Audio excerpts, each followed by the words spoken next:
Cool, there we go. Hey guys, what's up? How's it going? Greg here from Travizeo, and I can't say welcome back because I've never done one of these. So yeah, basically making a little video because I was DOP on a shoot recently for a fantastic company, guys named Monument Media, and I've sent off, we shot it on the Red Epic W, and I've sent off the footage to the editor, and he's not worked with the IPP2 stuff yet or the Red DSMC2 stuff. So what I thought I'd do is, instead of banging out a long email for him, I thought I'd just make a little video because then you can watch it, and hopefully it helps. If you're watching this, then you've obviously been shooting on Red and stuff. So hopefully this helps for anybody starting out. I know this kind of stuff really helped me when I was starting out about a year ago trying to shoot Red stuff. But yeah, there's been some really cool improvements lately, so let's just jump straight into it. So yeah, I've got a little Premiere Pro project, and first thing I'm going to do, well, let me explain firstly, when it comes to Red footage, let's just open up a window here, and we're going to go to our footage. So here's some footage I shot the end of last year in December and a little bit of January. Actually, it was mostly January, so beginning of this year.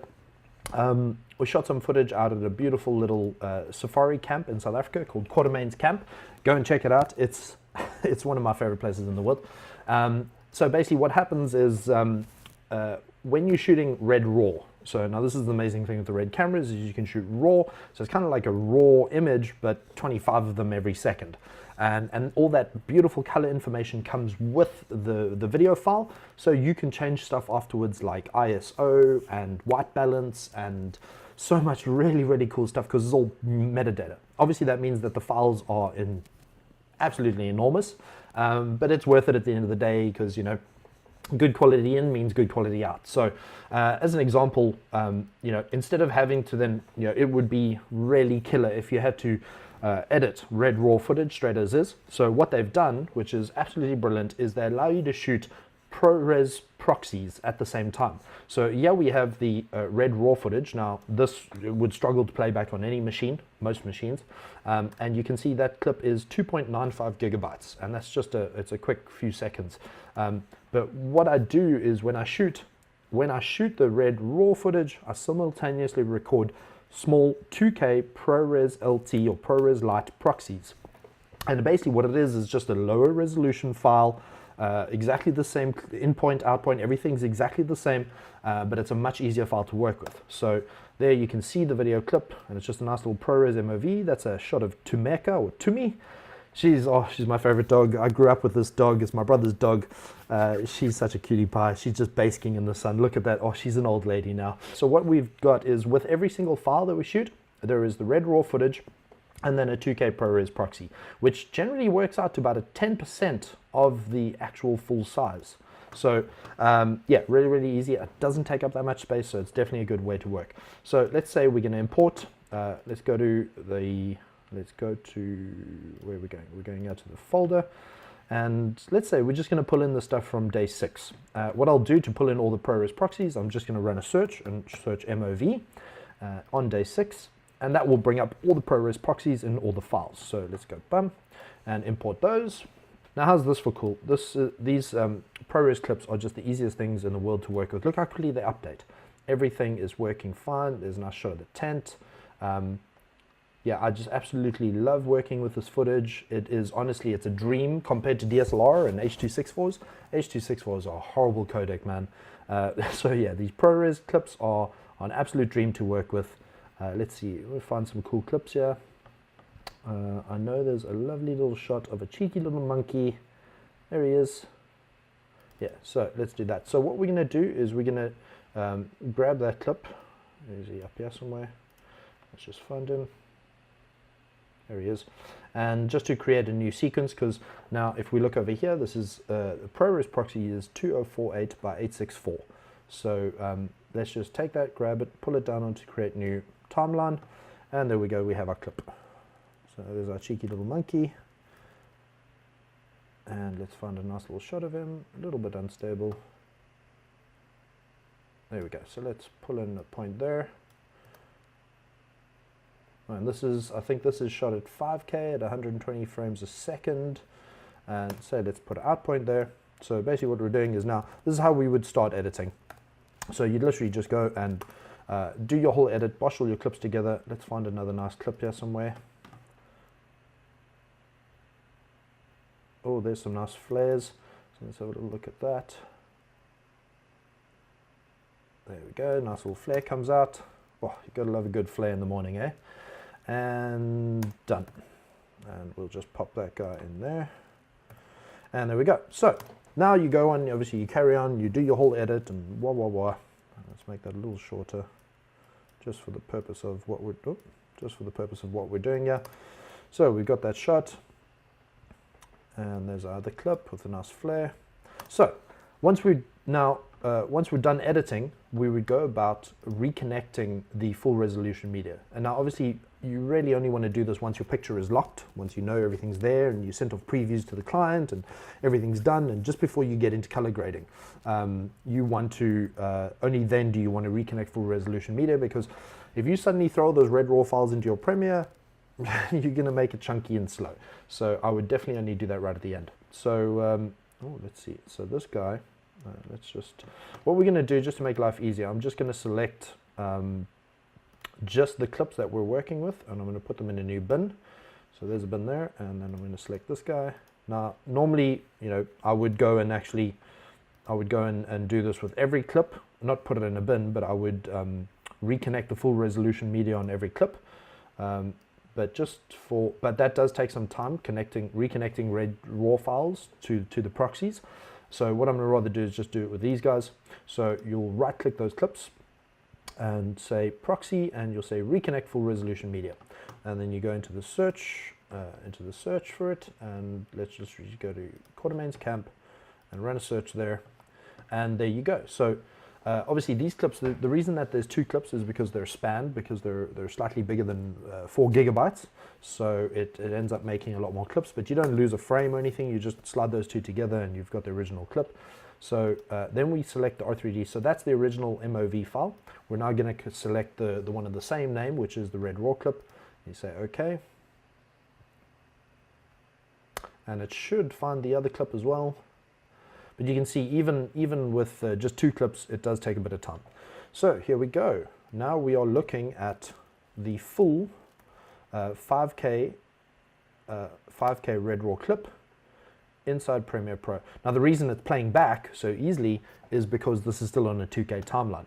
Now I'm pretty sure that if you're shooting 5K or 6K, you're not going to want to. I'm just going to rename this R3D workflow. I'm pretty sure if you're shooting 5K or 6K, you're not going to output to 1080. So what we're going to do is we're going to create a 4K timeline. I'm going to go here, create new sequence, and go to, now I would start off probably with red, 4K at 25 frames a second. You can start off there. 16:9, so it's not the same, it's not the right aspect ratio. Whoopsie, sorry, I'm going to undo that. I'm going to say create new sequence, settings, and go, so we've got sequence presets. I'm going to select that one, and then go to settings, and I'm going to change, so basically what I'm doing here first of all is I'm looking at, because I know the aspect ratio is the most important part here, and I want it to be a 4K but in the same wide aspect ratio. So what I'm going to do is just grab my calculator and I'm going to check. So the original 2K ProRes clip is 2048, so we just go 2048 times 2 is 4096, which is correct over there. And then the horizontal on this would be 864 times 2, 864 times 2 equals 1728. So we'll change that, 1728. And then we've got something that is now 4K, but in the right aspect ratio. So we'll leave all the rest as is, say OK. Then what I'll do is I will select my clips and select my whole edit, or Control A and copy, and then paste it over. Now we have the same clips, but in a 4K timeline. Now what you'll see is straight away, these won't play as you can see in the 2K timeline. He's coming, throwing a few little issues here. On the 2K timeline, these clips will play back fine. There's no big problem. But as soon as you put it onto a 4K timeline, it's taking a lot more processing. So everything's going to be a little bit chunky. You can always pop down to 1/8 resolution.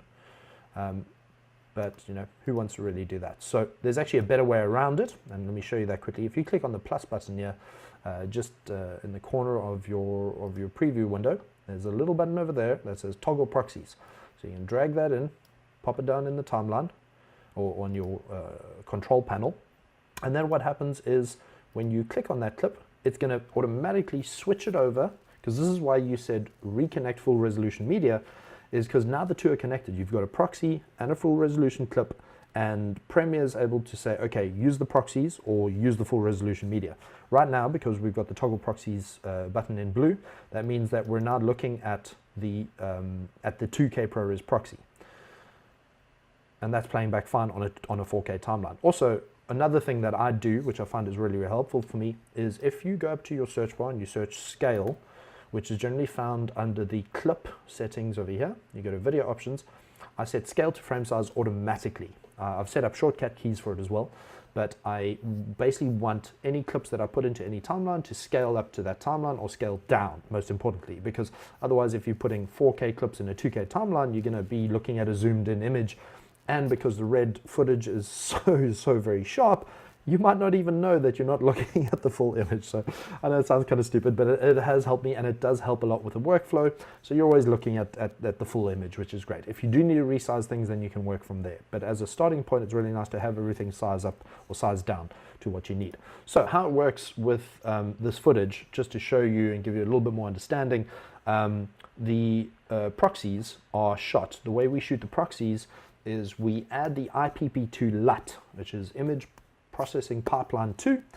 We add that LUT and we bake it into the ProRes proxies, because we know we're not going to grade the proxies. We're not going to grade this thing before we send a preview to the client. So we kind of want it to look as good as possible. So we shoot it with a really nice IPP2 LUT, and I'll take you a little bit through the different LUTs and stuff that they are for that. They're all just got different contrast and roll-off ratios, which you can choose, and we kind of have a favorite one. But we basically shoot it with this LUT, and this is the image. This image that you see here, this is kind of what you get. And it looks a little bit more, closer to real life, which we like. So, and that's good enough to send, to a client as a preview. So there's color information there. It looks bright. There's colors. There's saturation. It looks nice. It's not too contrasty as well. So yeah, really, really nice to work with.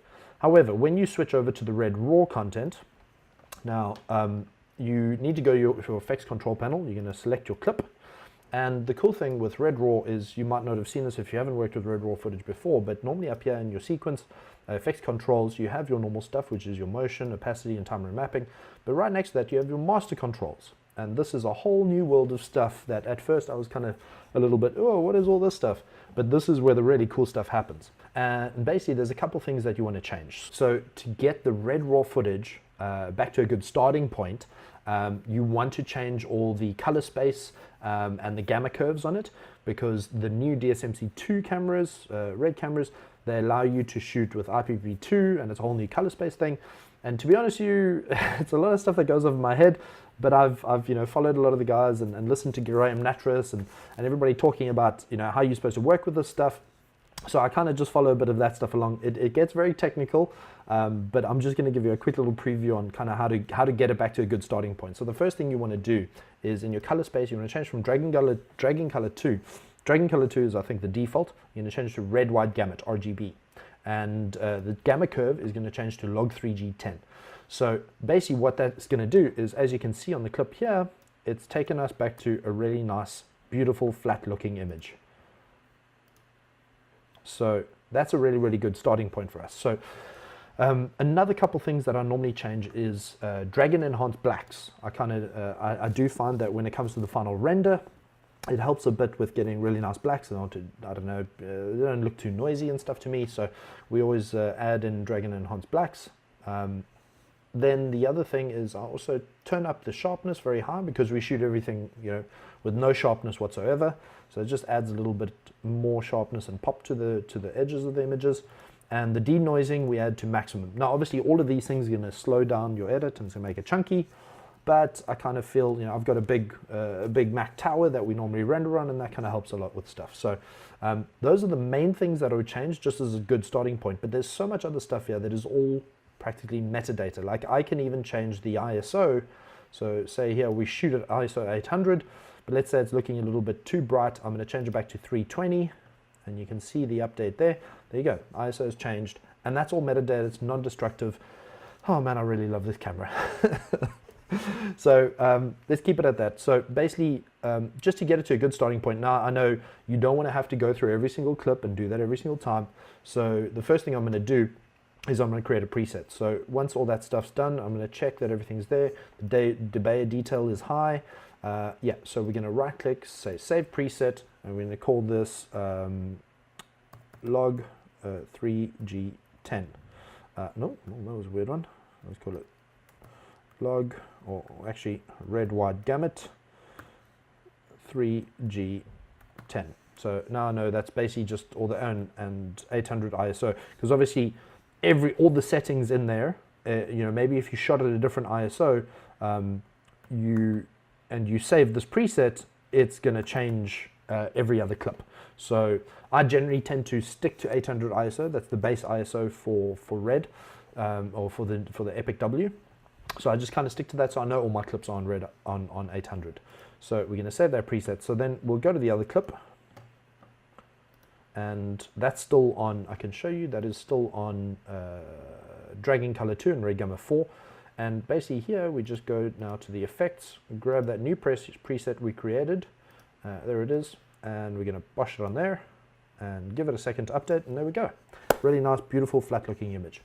So the next thing I would do, because obviously you want to color correct first before you start grading. So the first thing I'm going to do is select the clip, go to the master panel, and I'm going to add lumetri color. Now there are better ways to do this, like working in DaVinci Resolve, but for us, for quick turnaround stuff, this we find is the best workflow for us. So what I want to do is explain the difference between the master and the normal sequence. The sequence, this is going to, if you put anything in here, it's going to affect just here what's on the timeline. It's not going to affect the original clip. The master, though, is going to affect the original clip. So when you go back to the clip in the media browser, if you make the changes here to the master panel, that clip over there is going to be affected. The whole clip is going to be affected. So if you end up choosing another point from the same clip, it's already going to have those corrections, because what I'm doing here is correcting, not grading. So it's not any sort of creative thoughts or choices going into it. I'm just making everything look nice and at a good starting point. So yeah, we're on the master now. Lumetri color, I'm going to add that in, and we're going to go to basic correction, and I'm going to choose my input LUT. We're going to browse down to the LUTs that I've saved on my computer, which are, let's see, documents, Travizeo LUTs, Graham Natras LUTs. I think there are some new ones out there. I think there are updated ones. I actually have them on my bigger computer, but you can download these from the Red site. Just go to red.com. So we actually shoot. So this is how I get the ProRes proxies to look the way they do. The reason that they don't look flat is because I've actually loaded some of these red wide gamma log 3G10 LUTs onto my camera. I've saved them onto the SSD, and I've put them into the camera and loaded them onto the camera, and now I shoot and I bake this information into the ProRes proxies. So that's why the ProRes clips look the way they do. But now we've changed everything back on the R3D clips. Now that's started out really flat. So if I didn't use this LUT, the ProRes proxies would look as flat as what the red clip does at the moment. So what we're going to do is basically we're kind of reverse engineering it. We're taking it. We're going back to the start with the R3D clip, and now we're adding in the LUTs afterwards to get it back to the place that we want to start with. So the LUT that we use inside the camera is a low contrast. This Rec 709 low contrast roll-off 4. But as you can see, this is version 33. There's a version 1.1, which is the updated one, so that's the one that we're using. Low contrast, roll-off 4. We find it's the nicest one for us because we can still change. You can change and pick whichever one you want. Like I said, it's all metadata. So, but this is the one that we use in camera. So I'm going to open that, and we're adding that to Lumetri, and you'll see the update. There we go. So if you take a look, we're going to select the ProRes proxy. Now, obviously, the ProRes proxy is now affected by the Lumetri LUT, but if we turn it off, that's what the ProRes proxy originally looked like. And if we turn it back on and then go back to the R3D clip, you can see they're quite similar. So this is getting us to a really, really nice, good place. So use the master clip. Oh, just undo that. So if we go back to the master clip, now again, it's one of these things just to save you time. You can also create a preset from this, just save the preset, but I can just take it from here and copy and go to the other clip. And we're gonna, you have to, if you just paste it, it's just gonna go to this part of the control panel. And I don't want to do that. I actually want to put it in the master so that it changes the full clip. So we're going to go over to master and then we will paste it. And there we go. So that is pretty much it. Now we've got the clip and yeah, playback is going to be really slow. I mean, at this point, then you can start, looking at 1/16 or whatever. I wonder if it'll still play in a 4K time. Yeah, very, very, but that looks terrible to even try and look at it like that. But that is pretty much it, guys. That is how it works. Yeah, I hope you guys have learned something from this, and see you next time. Ciao.